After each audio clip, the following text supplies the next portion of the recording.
मैले अहिलेसम्म भोट हालेको छैन। मैले यो पवित्र हातले राष्ट्रिय स्वतन्त्र पार्टीलाई भोट हाल्छु। मासु भातमा चाहिँ कृपया नबिग्दिनु भन्न चाहन्छु। अहिलेको युवाहरू, हामी जस्तै युवाहरू, यो मासु भात 2-4 दिनको लागि हो, सधैँ उसले खुवाएर पाल्न त सक्दैन नि। 2-4 दिनको रौनक चाहिँ नगर्नु होला। 2-4 दिनको रौनकले जिन्दगी बर्बाद हुन्छ। कानुनप्रति विश्वासै छैन। यो कानुनले जे नि गर्न सक्छ।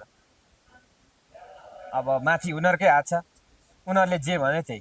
कानुन पुलिस प्रशासन पनि त्यस्तै नै हो, उनीहरूले जे भने त्यही हुन्छ। अहिले यहाँ मलाई किन डर लाग्नु भने यतिको युवा मान्छेलाई हाल्छ भने केही छैन, मलाई त डर छैन। खुल्लम खुल्ला जान्छु।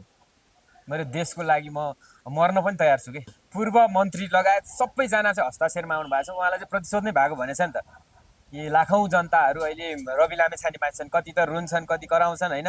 अब भन्न पो नसकिरहेका हुन्छन्, कोही खोलेर नआएका हुन्छन्।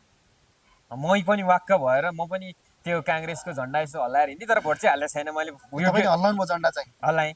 योग्य मैले भर्खरै योग्य भएँ भोट हाल्नलाई। लाज लाग्छ नि तपाईँलाई? किन? काङ्ग्रेस